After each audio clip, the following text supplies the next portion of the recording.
reality of the situation this today,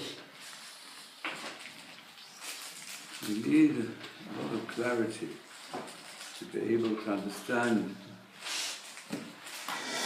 how is Hashem conducting today the affairs of the world. And as an introduction, Sefer Bereshis is referred to by our sages, especially the Ramban develops this, of Ma'aseh Avot Siman Lebanim. There are only a few mitzvot in Sefer Bereshis, but there are many episodes concerning Avraham, Yitzchak and Yaakov. So beforehand, let's concentrate upon this. So on this they say, whatever is described concerning to our forefathers is a siman lebanim, is a signpost for the descendants. And this has a twofold meaning. It's a signpost for the descendants. We, in our prayers, will say, of how we as the people of Hashem, descended from the forefathers, how we should conduct our behavior as individuals and as a nation. We've often spoken about Elokei Avraham, the pillar of Chesed, loving kindness. Elokei Yitzchak, the pillar of Avodah, complete dedication to service of Hashem. And Elokei Yaakov as the fulfillment of a life of Torah in learning and in practice. So there are many questions people ask, and let's speak now about the current period.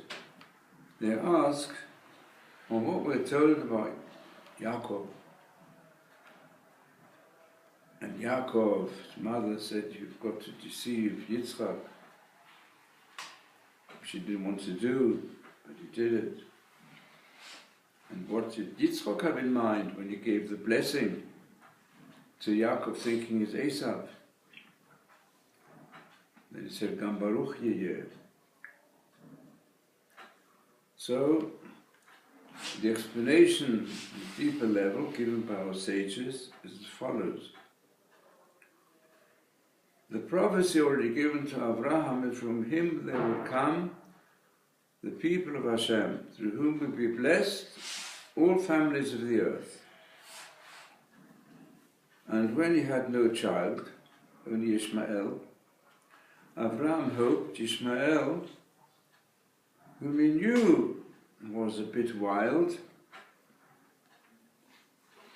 nevertheless he thought, maybe he can be trained after that Brit Milah. He was willing to do that. He did believe in Hashem. He was given in Ishmael because he accepted subjection to the Creator. And even when Yitzchak was born, so he thought that maybe Ishmael Yichel Lefanecha, that since he had the Brit Milah, he had the name of Hashem, says even on a deeper level, the prayer of Avraham, even the Sar of Ishmael, that means the spiritual counterpart, connected with Hashem, he said, surely he deserves a great blessing. And in fact, Hashem gave a great blessing to Ishmael. And the hope in Avraham's eyes was, maybe he'll grow up to be fit. Because the wildness can be used to exert all physical powers in service of Hashem. And if you look at the first vision of Avraham Avinu, his seed, his descendants in any case, were promised the whole Middle East. But then at the Brit Milah, it became more limited. With the Brit Milah, it was only his true seed, Yitzchak, for after all, only Brit Milah at birth, nevertheless, Yitzchak was given a more limited area. Look carefully. And then, when certain wildness was shown, supported to some extent even by Hogo and Ishmael, he expressed the idea that after he was the firstborn, and therefore he's going to be the true inheritor of the heritage of Avraham Avinu. So Sarah Imenu recognized this more than Avraham. A level of prophecy in this matter was higher. And Avraham had to send Ishmael out into the desert together with his mother. And in the end we see also the mother gave him as a wife an Egyptian wife. So from here the sages say as follows, on a deeper level. Since Ishmael was promised, and the prayer of Avraham Avinu, and he had a Brit Milah, and he believed in Hashem, is the only people that also has the name Aleph Lamed attached to him like Israel. If Eretz Israel would be empty from the descendants of Yitzchak keeping the Torah on a high level, which is the essence of the Brit Milah, in other words, the Milah leads to Milah Talev, they subject themselves to Hashem, then Ishmael won't be given a power. But if they do not follow that path, Ishmael will be given rulership over Eretz Israel. So, this was the situation with Yitzchak's inheritance. When it came for Yitzchak, who together with Rivka were given Yaakov and Esav, so Rivka, who understood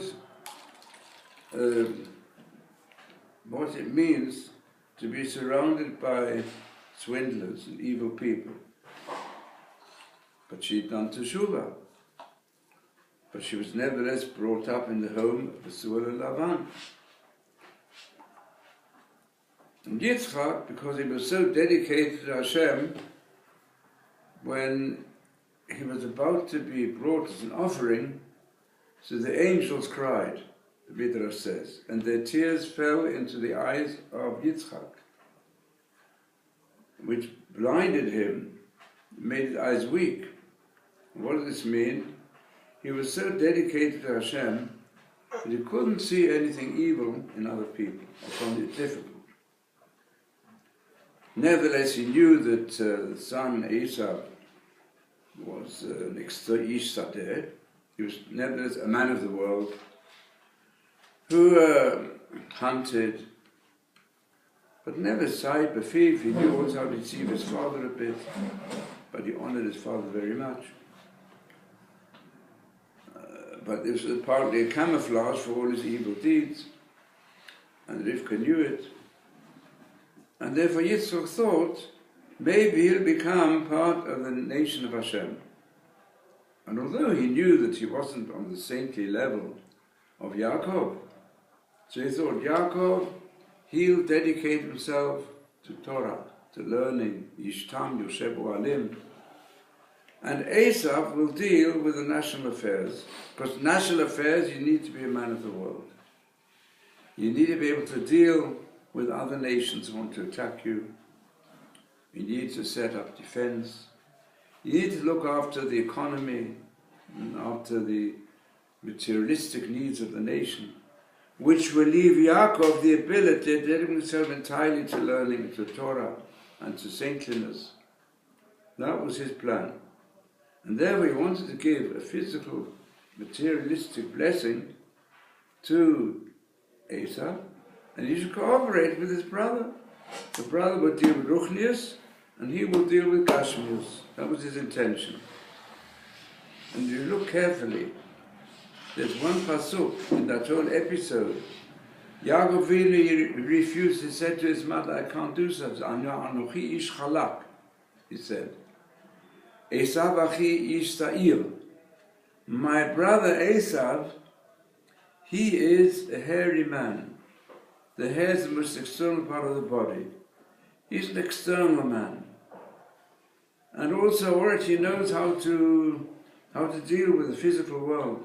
But I'm a smooth person. I'm straightforward, I'm tam. How can I deceive my father? So she said to him, well, I know the situation. I've received from the word. I like it also. You do it for me. So he gave in. He recognized his mother was a prophetess. And she says, I should go and put on the garments of Esau and deceive my father. It's very difficult. And we know how he tried to minimize his falsehood. Anochi, who are you? Anochi. Said, I am the Messiah existent. Ani said, Anochi, which can mean by itself, Anochi, I am myself. Esav, Achicha, Esav Bincha, Esav is your son. Because the Nikun separates the two. The Baal Koire should make a decision. Anochi, a break, Esav, Bincha Esav.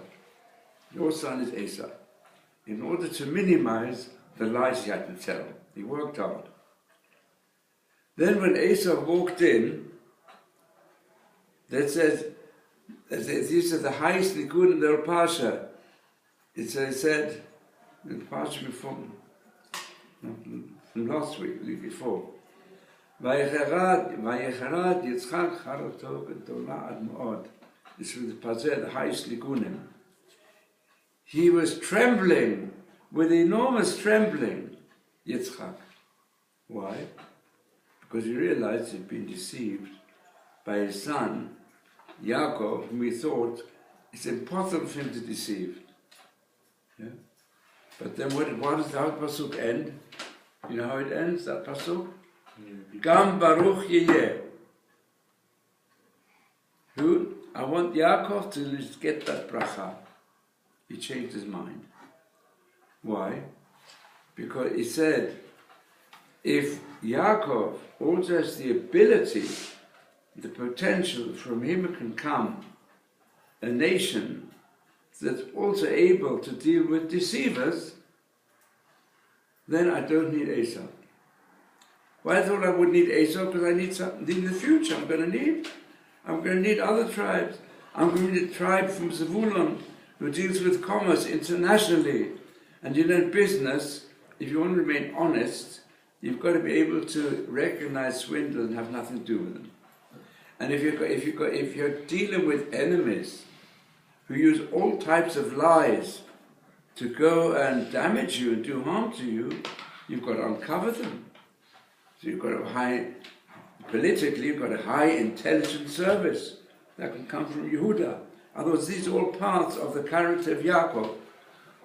There was Levi, spiritual, and there was Yisachar, spiritual. Some tribes dealt with the spiritual aspect, and others had to deal with the material aspect of the nation. So he thought, Esau doesn't need that. And then he gave Esau, nevertheless, a limited blessing. What was the blessing? Kasher Tarid. When Yaakov is weak in spirituality, then Esau is going to attack him. Because after all, your whole right upon this situation, Yaakov, is if you really become the people of Hashem. But if you don't come to the people of Hashem, Esau is going to attack you. Now, so there's a remarkable passage which I want you all to turn to at the end of Parshas Tolos. which in the Jerusalem Bible, it's in different promotion, but it's important to recognize it. What did Rivka, as a result of this episode of the blessings being transferred from Esau to Yaakov, and Esau got a more limited blessing.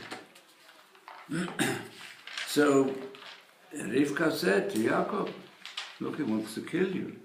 He says, so please, you can't stay here. The best place to go to our family. Because although she knew they were evildoers and swindlers, but nevertheless, at least it's not like going somewhere not having a destination. They'll certainly, as a member of the family who they knew about, they'll want to absorb you, one way or another. Only since Yaakov Avinu knew that they were swindlers and evildoers, he said to himself, well, I've got to fulfill the command of my father and mother. And they said, I've got to find a wife, and I'm already 63, I need a wife quickly. But what did he do? You tell him, what did he do? He went to learn without having a permanent night's sleep, like a Shenat Keva, he only had occasional sleeping. He said, I've got to learn Torah, I'm the pillar of Torah. Now how will Torah be able to survive in the environment of people dedicated to materialism and idolatry and swindling? So I've got to protect myself. So he went to learn for 14 years. Then he went. So that's how he left his parents. So it says at the end of the Parsha, very significant verses, which I think can only be understood today. According to the principle that many things here can only be understood if we look at what happened to them as a signpost, what might happen in the future, and also how we should behave in the future. So the last two verses of Parashat Toivos, which you'll find in Jerusalem Bible 31, on page 31, and it says, Yaakov listened to his father and his mother. His mother said, you've got to get away because Esau shouldn't reach you. And his father both said, you should find a wife. So he listened to both of them. Then it says, Vaya Esau saw Kiraot Benot Canaan, that the daughters of Canaan, who were his wives, were evil in the eyes of Yitzchak, his father. He said, you really give him a blessing, but this is one of the reasons, because of his wives, that Yitzchak also recognized that he's not really suitable. So what did he do? So Esau went to Ishmael, and he took Machalat bat Ishmael ben Avraham, sister of Hayod, in addition to his other wives, also for a wife. He wasn't willing to give them up. But he thought, maybe if I'll take from the family, daughter of Ishmael, and he knew, he knew that his father, he was very much attached to Ishmael, even when he had to drive him out from the house. And this is described by the Midrashim, and the hints in the Chumash also, that he had to drive him away. But Hashem, you see, we know he saved his life, of Ishmael, Bashar Usham, and Avraham Avinu went to visit him from time to time, to see that at least he should feel himself as the son of Avraham, because he was emotionally very much attached to Ishmael. That's why it said, Ben Avraham, and that's why it says specifically, Bnei Yitzchak Aviv. And Esau wanted to be on the good side of his father. Now, the Midrash says on this, I'll bring you here,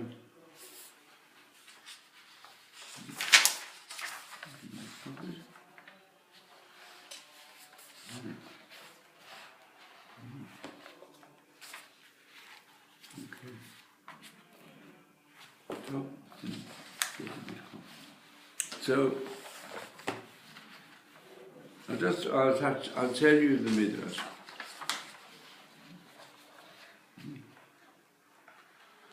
What the Midrash is really a deeper interpretation of these verses. It says, why did he take the daughter of Ishmael particularly? Because when Esav saw that Yitzchak given the major blessing to Yaakov, he wanted to kill him. It says explicitly. It says, Esav hated Yaakov, and he said, when, it's in previous verses, it says that, he said, when my father will die, then I will kill him. So he waited for the death of his father because Esau wanted to be on the good side of Yitzchak. He said, when Yitzchak will die, then I'll kill Yaakov. What did he do? He said, I'm going to have a discussion with Ishmael. He went to see Ishmael, and he said to Ishmael, listen, let us join together. I, Esau, will join with you, Ishmael, and together we will rule the whole world. So here the Midrash is not looking at it from the personal life of Ishmael and Esau, but looking for it when the whole world will be in a situation that Ishmael or Esau, one of the two, want to rule the whole world. And today that's what's happening. You see a massive opposite. But he said, how will I do it? How can we do it? So therefore, Ishmael said, how are we going to do it? Esau said, you know that how much your father, Abraham, loved you. Because he says in chapter 17, he so much prayed that Ishmael should live in front of Hashem. So he loved you.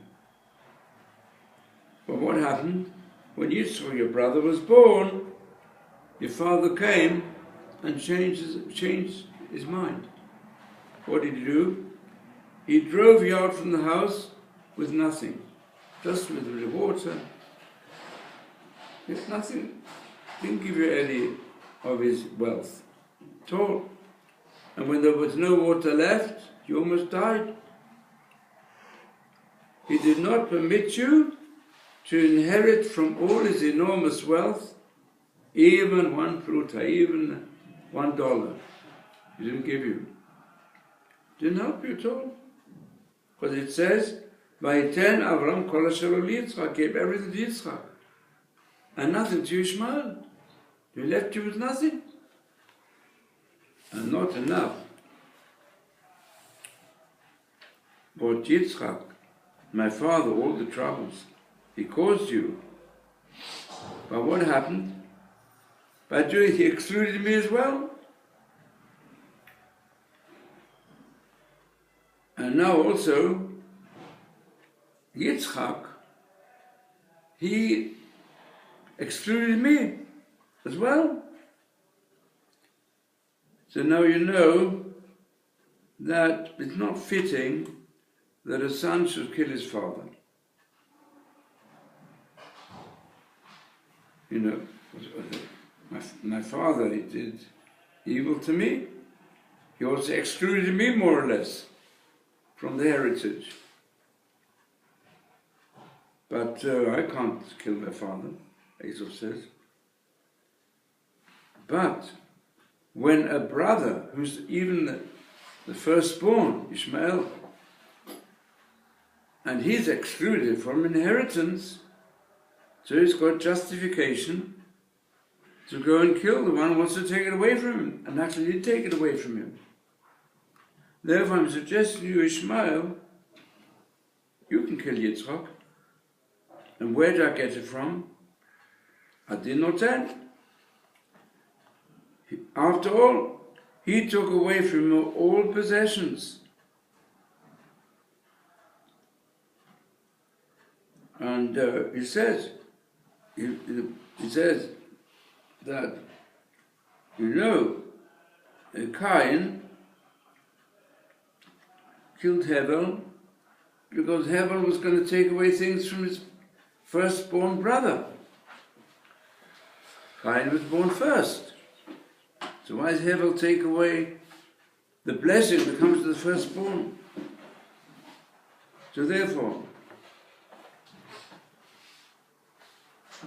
once you've killed Yitzchak, then afterwards I can kill my brother. Because Yitzchak is no longer living, then I'm not offending my father. My father was killed by you. And then, both of us together, Ishmael and Esav, we will rule the whole world.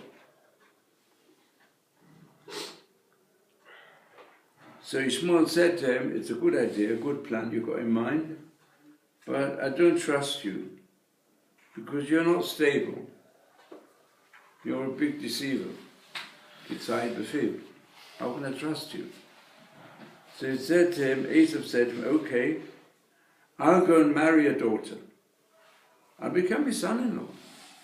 And then that gives power. That's why I told him son-in-law. And there's another version which says something similar, that I'll be the Goel Adam. I'll be the relative who kills the murderer. After all.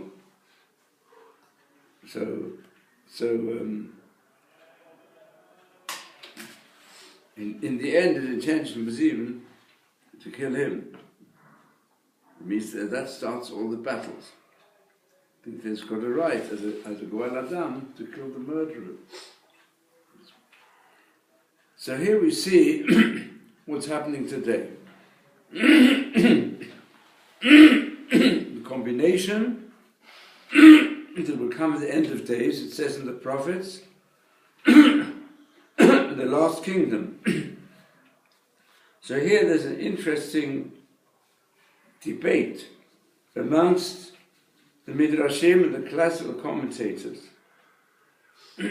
Daniel, interpretation of the dreams, he foresees the four major kingdoms, which are referred to in his visions, also the dreams of Nebuchadnezzar. Even Ezra says that the final kingdom which will oppress the world and the people of Israel is Ishmael. And it's hinted at also in the main parsha of the Chumash, which describes the end of days and the coming of the Mashiach. Which parsha is that? No, tell me. Which is the main parsha of the Chumash in which we learn about the Mashiach? And if you know? No one? Fun? איזה פרשה בחומש שיש נבואה על עניין של המשיח והגאולה באחרית הימים. כשתהיה מלחמה בין המלכויות הכי גדולות. גוג ומגוג? גוג ומגוג. גם כן, כן, איפה? נביאים. אבל איפה זה בחומש? מאיפה מביא הרמב"ם תיק הנבואה ונגיע למשיח? בבראשית. מה? בזאת הברכה? קצת, אבל יותר מפורש. אצל מי? הנביא לגויים. מי זה? מי הנביא לגויים בחומש? Who is the prophet for the nations, for all mankind? Bilam. In Parshat Bolok. There is a reference to the nations of the world. And it says there, the final problem will be, Oi, mi yechyeh misumoi el. Who will live when God places his power over mankind? And misuma el, sometimes that's Samael, the power of evil, destruction, the poison. And it says, Mi Yechyeh, who will live. And they say, it's Yishmael. Sumael is an interchange frequently, Shin and Samach, is really where you find the letters of the name Ishmael. Ishmael will be the strongest power, absorbing the power of Esau and Amalek. Amalek is also mentioned there, Babylon. The Ishmael Amalek, and it says he will be destroyed. It's more explicit. That's why the Rambam brings this as proof of the Mashiach, the Emunah Mashiach. So it's like this. In the Malbim, the Malbim describes from the prophets, at the end of days, there's constant references to the wars which will take place for all the nations of the world surrounding Yerushalayim, Milchemet Gog and Magog, and the wars which are interspersed with battles between Esau and Ishmael. Who's going to do more harm? Who's going to have Yerushalayim? And this is discussed in many midrashim. It'll come soon. So the situation is mi yechyeh. It's here that also when it says concerning Ishmael, hu yipera adam yado bakol, it's going to be so wild. Yado bakol, he will want to have power over the whole world, Ishmael. To do so, he absorbs also the evil power of Esau. And one way or another, they will have even a dispute. Esau and Ishmael, they join together and say, we want to rule the whole world together. But together, they can't get on with one another, got a different approach. They're going to destroy one another. And what's even more deep is the Maral. Maral speaks a lot about the four empires. And you also raise the question, what about Ishmael? It's also a big power. And in fact, they have in some ways more power over Eretz Israel than others. So he connects them with the Persian Empire. So today we can understand it more easily about the different powers that exist in the world that are filled with enormous hatred against the people of Israel. We're not saying it applies to all the Muslims, and it's stupid for a person to say that all the Muslims are Amalek. Amalek is interwoven both in the prophecy of Bilam and also in all the prophecies concerning the end of days, including the Sefer Tehillim, as being part of Milchamot Gog and Magog. Because Amalek, the essence of Amalek is suicide bombing. That's how he started also. He knew quite well, he went into a boiling hot pool of water to cool it for the other nations. He's willing to kill himself so that people will recognize we've got to destroy the conscience and destroy the Brit Milah and so on. So this is Esau, and if you look really the Persian Empire, it also explains things in Megillat Esther. Because the Persian Achashverosh, he was a hedonist, and his whole empire was a hedonistic empire. The main thing was to experience materialism and material wealth and enjoyment. He made a banquet for half a year, and the Jews joined in as well, assimilated. That was his approach. He didn't want the Jews to make trouble for him. But Haman it emphasized Megillah is Agogi. What's Agogi? The king of Amalek. He's carrying on the battle of Amalek. Amalek is descendant of Esau. So therefore, Amalek exists in the Persian Empire. And it's clear already, everybody recognizes today, Megillat Esther describes the Holocaust even more than the celebration of Purim at that time, in many different ways which we've often analyzed. But even more so, the greatest battle which is waged today, then we know that we've got the extremist group of Ishmael also adopting suicide bombing, which comes from Amalek, as one of their tools. And their attempt now today, they've threatened the White House. And America will be wise if they won't ignore it after what happened in France. And we really don't know what other things they're planning. And Europe is certainly not prepared for the extremism, as we saw in France. And America maybe is also not taken seriously enough what the situation is. And behind that is what's going on from Iran, who gives support to Hamas and Hezbollah. Meanwhile, they're giving all the terrorists and the suicide bombers, they give them support against Israel, which they keep on threatening. So this is the situation today. So this is one passage.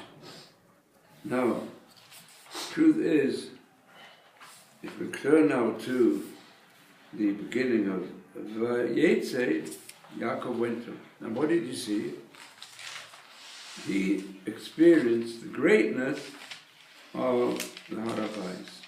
And you said there's one verse here which is significant, where he says, after his dream, he says, Yeshar HaShamayim, that the Har HaBayis, the place where there is Beit HaMikdash, which is the source of the holiness of the people of Israel, and is the gate to heaven. And when Shlomo HaMelech built the Beit HaMikdash, he said, this Beit HaMikdash is the place of prayer for the whole world, for all mankind, when they will recognize the truth of Hashem and His Torah. That's where the prophets, in a number of passages, one of the key passages written on the walls of the United Nations building, is that the time will come when all the nations of the world recognize that the truth lies with the people of Israel. And when they will recognize that, war will become abolished. And all the weapons, conventional and non-conventional, they'll all be used to provide food for the starving millions, instead of providing weapons to destroy life on this planet. That's what it says. So this is the situation we're in today. The choice lies in front of mankind, which in turn depends on the behavior of Am Yisrael. If we keep to our mission to reach saintliness through the Torah, then the situation will also change. But to demonstrate this to you, we have to go to a Midrash from yesterday's Parsha. Before doing so, have you got any questions?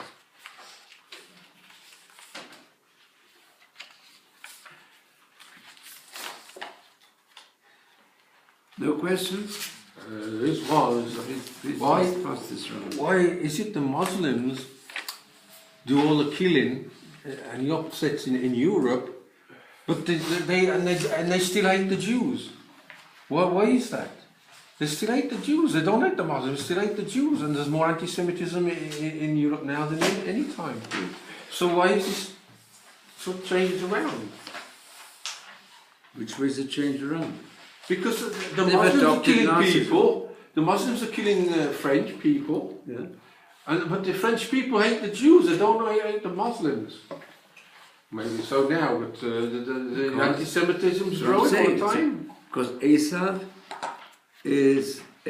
and Amalek, when we speak about the hatred, Halacha Esav son of Yaakov, it does not mean the Western world at large. It means the anti-Semitic aspect of the Western world. That's what we're talking about Esav. Those who carry on the desire of Esav to kill Yaakov in our time. So, Baruch Hashem, there are many Western people who are not anti-Semites. Nevertheless, the irrational anti-Semitism which exists in the Western world still exists amongst the neo-Nazis.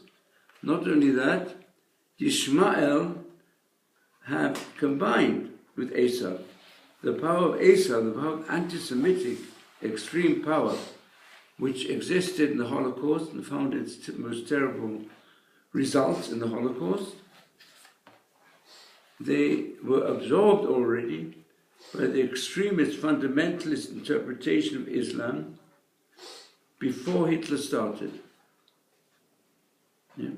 When Hitler was just making his first attempts in the 20s of the previous century, so he had a partner who wanted to do the same in the Middle East, the Mufti of Jerusalem.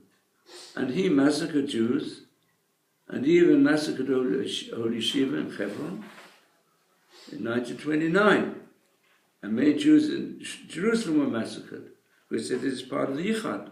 You've got to destroy the non-believers. And then when Hitler started, he moved to Berlin most of the war and helped him in different ways.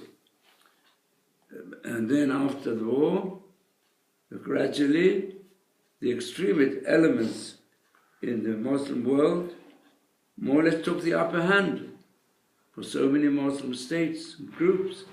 And they're anti-Israel, as we understand, according to the background we described, is combined with the overall anti-Semitism against the Jewish people. And Persia, Iran, is concentrating primarily upon the way in which they want to deny the Jews' right in the land of what they call Palestine. So, it's only time now just to go over this briefly, so we can understand when Yaakov Avinu came to this place, which ultimately, that's the dream, will become the world center for mankind reaching a higher level of following the Noachide code, led by the kingdom of priests of the people of Israel. But he had a dream, and then the sages say, what is the significance of this dream? So the deeper significance, as also developed by the Ramban, is that the dream of the ladder is the ladder of human history. It says, don't be afraid, my servant Yaakov speaks of Yaakov Avinu, because he dreamt, and behold, the ladder placed on the earth. Shmuel ben Nachman says, Elu sarei umot ha'olam. These are the sort of non-material powers that exist amongst the nations of the world, which is that their character. The Omer of Shmuel ben Nachman HaKadosh Baruch Hu showed Yaakov, our forefather, the prince in heaven of Babylon, rising 70 rungs of the ladder, and then Shalmodai 52, Shel Yavan, Greece 180, and Edom went up and up and up and didn't come down. In other words, he saw what is termed in history the rise and fall of civilizations, of the big empires, the big powers. They rise and they fall. so Yaakov was afraid. He said, what, this power of Edom will never come down? Amar HaKadosh Baruch Hu, don't be afraid. Even if he comes up and sits near me, I'll bring him down from there. Because it says in Obadiah is the smallest book of prophecy, 21 verses. Even if you raise yourself up like the eagle, and you put your nest amongst the stars, I'll bring you down from there. Now to explain this more deeply, according to Maral, according to Ramban, and in the situation that exists today, we'll have to leave that to next year. But you see here, and again we have, the dream itself is the dream of the people of Israel, which could be very good, and unfortunately, it's also got terror in it. Yaakov is afraid, and Israel is afraid. We've got to be afraid of all the threats we get, and we see them, they are enormous. And we have to protect ourselves. We have to also use things that need high intelligence and high power of defense, according to the rule, in Somchen al-Nes. So we've got to know how can we defend ourselves at such a time? And what is the ultimate defense?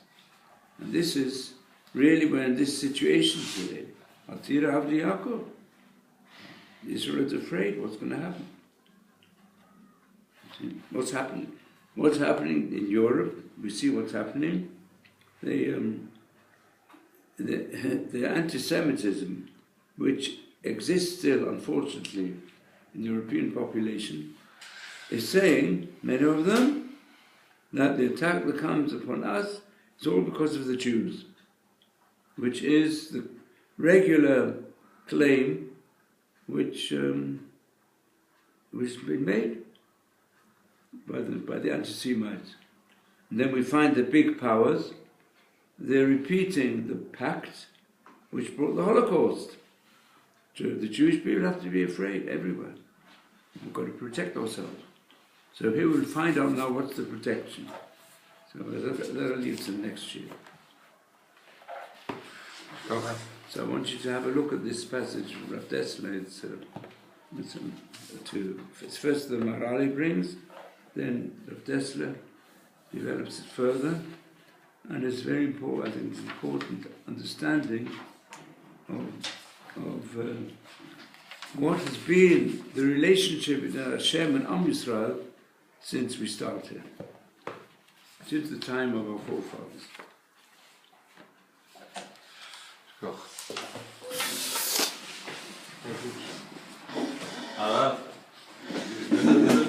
בתהילים, זה אם תחנה עליי מחנה לא יראה ליבי, אם תקום עליי מלחמה, בזאת אני בוטח.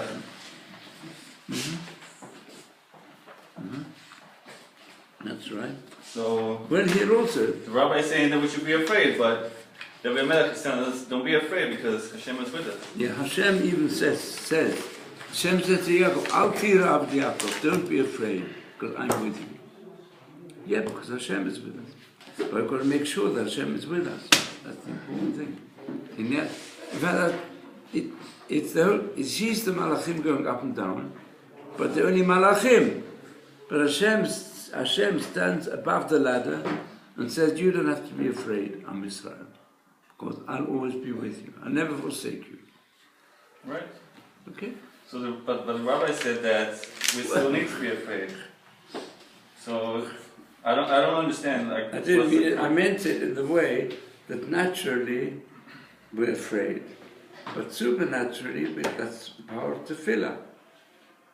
The truth is that instead of having just physical fear from the nations around and from the world powers and all their threats, no, we've got to have a double approach, as in all things. We turn to Hashem to save us. Let's say a person is seriously ill. We turn to Hashem to bring health. They go to the best doctors in the world to save the life. Yeah, that's the way to do it. Also, we have to use the super intelligence and also even the army to protect us. You come to the kill, you kill, don't wait till they do it. But protect ourselves, maximum possible. We've got to know that we shouldn't be in despair, because Hashem will always help us. We've got to turn to Hashem in tefillah and in trust in Hashem, and it says what should a person do in such a time? He's got to busy himself with Torah and Chesed, because that's a link to get Hinei Hashem Nitzav. You get the power of Hashem to stand above the ladder which makes Yaakov Avinu feel afraid. It says, Al Tila Yaakov. So we'll see how the two are interrelated. So that's what we have to see. If you look further in this extract from the Maral and from the Tesla, we'll analyze it more deeply.